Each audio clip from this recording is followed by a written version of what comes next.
All right, hey y'all, and welcome back. In this video, I'd like to go ahead and talk some more about the Groove Player and give you a basic idea of the geography within the Groove Player. For starters, right here on the left-hand side, you'll see this is where you can choose your library. And then the next column, you'll typically find artist name if it is associated with the library you chose. And in the next column, you'll see grooves that are divided up into BPMs. Now, in a nutshell, this is telling you, hey, Groove 1 was originally intended and may sound better if used with a song that is at 90 to 140 BPM. But rules are there to always be broken, so do whatever works for you, okay? In the next column, we have a couple of options here as far as hats open 2, hats open 3, left China crash, left crash, ride crash. Now, what this is giving you a basic idea of what instruments are being used. For example, hats open 2 is going to be hats open 2 versus open 3. But don't take my word for it. Let's go ahead and press play by right-clicking a groove or pressing play either right here or here at the master volume.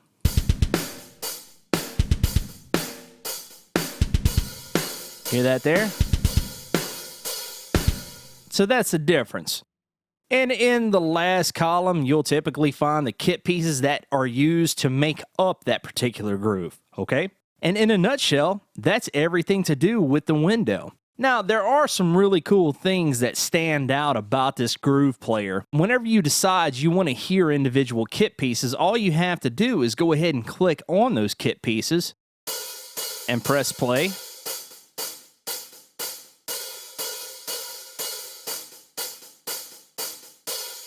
And then you can also press Control and click to choose multiple kit pieces.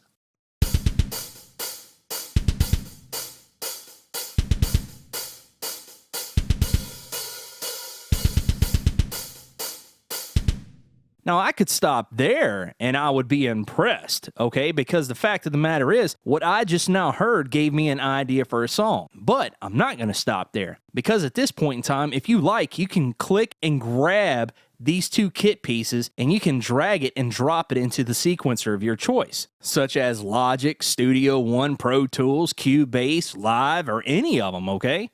And because it's MIDI information, once you get it into your host, you will be able to change the tempo without damaging the dynamics or the way the groove sounds in general. Now, let's say, for example, we want to go ahead and go with something else. Let's try, let's go ahead and try the Songwriters Pack here, straight 6/8, pre-chorus, variation 2.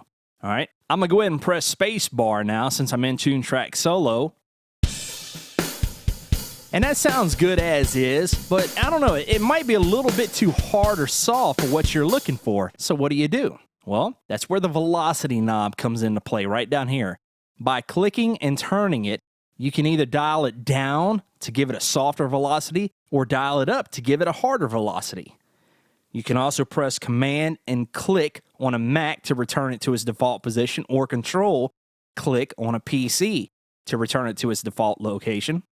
You can also use your mouse wheel if you have one by putting your cursor over the knob, and by pressing the Shift key and then using the cursor, you'll get smaller increments. And also by clicking and dragging away, you'll get even finer increments. See that there? Let's go ahead and see what it sounds like real quick, because you can do this on the fly.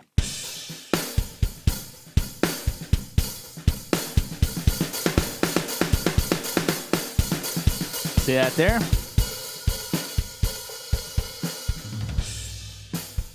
That sounds good. But let me go ahead and get that back to its default location, because now I'm starting to think it might be going a little bit too fast. So now, what do? Well, when this MIDI groove was created, it had a certain tempo in mind. Now, again, I say rules are meant to be bent, or in some cases even broken. All right, so do whatever works for you. But if you're ever curious what the intended sound and tempo was of a variation on a groove or anything, you can click on this little metronome button right here beside the play button, okay? And it will utilize the tempo that was intended for that particular MIDI file. Let me go ahead and press play. And let's press the metronome. And it slows it down to 106 BPM. All right, but let's say that I wanted to get even slower than that. What could you do then? Well, you could always adjust the tempo, or for a quick fix, let's go ahead and choose one of these 3 buttons right here. By choosing the halftime button, this groove will now be played at 53 BPM. Yes, I had to get my calculator for that. Check it out. There you go. Now that is, more or less a snail's pace right there, so let's speed it up a little bit. All right, now we're back at 106 BPM. And let's, just out of curiosity, see what it's going to sound like at, I don't know, double time. Hey, I kind of dig that. I dig the way that sounds, but you know what? Let me go ahead and choose some different kit pieces just to solo it out on the fly. Let's see here.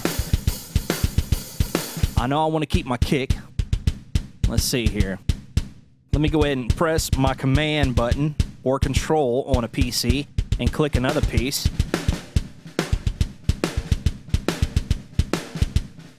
I'm digging that. That's a little too rushed.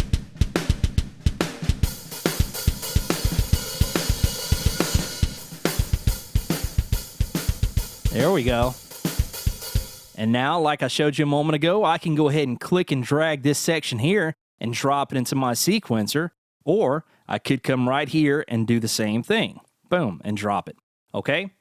Now, there are a couple of other things I want to show you real quick. For example, in order to clear out the individual kit pieces, once again, you can press and hold Command or Control and click any piece until you want it to get all the way back to playing everything.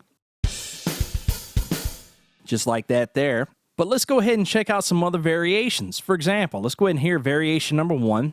I'm going to put it back at its intended time right here. So let's go ahead and check it out. All right. Let me go ahead and zero out that velocity. And you know what? Let's see how it sounds going into variation 2. Let's go ahead and click this down-facing arrow. All right. Let me hear variation 3 real quick. Very cool. All right. So that sounds pretty cool, man. I'm digging that. Now, what I have here is a way to choose between variations, okay? So now another way to keep up with what's going is going to be this little blue display right here in the center. I've already told you before that whenever you have the metronome engaged, it'll show the variation that you have selected, and it'll show you the BPM at which it was recorded, 106 BPM. Now this little blue dot at the very bottom will indicate where we are in that groove, and it gives you a good idea of how close you are to being at the end. For example, let's go ahead and try this out. All right. Let's see here. Let's speed it up a little bit.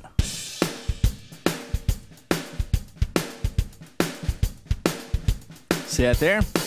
All right, so you know that right there at about the halfway mark, we get those open hi-hats. To me, this is good because I have used this at a time where I go, okay, I know that somewhere in the middle, I want to go ahead and cut it, and I just want to use, I don't know, the last half. So I would click and drag this entire groove and drop it in my DAW, and then I'd go ahead and split it right down the middle, okay? But nonetheless, that gives you an idea of where you are. Now let's go ahead and check out something else real quick. Let's go to Custom and Vintage and choose something from here.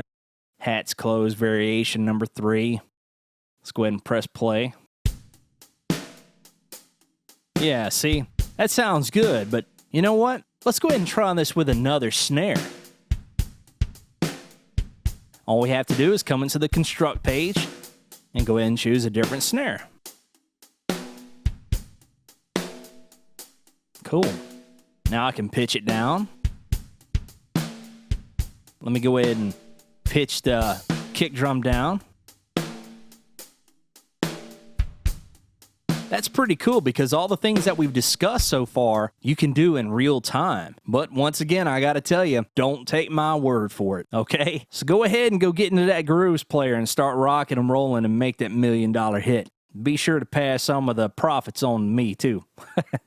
I appreciate y'all watching. I hope you enjoyed this. I hope I was able to show you a couple things. I will see you in the next video where we're going to start talking about mapping.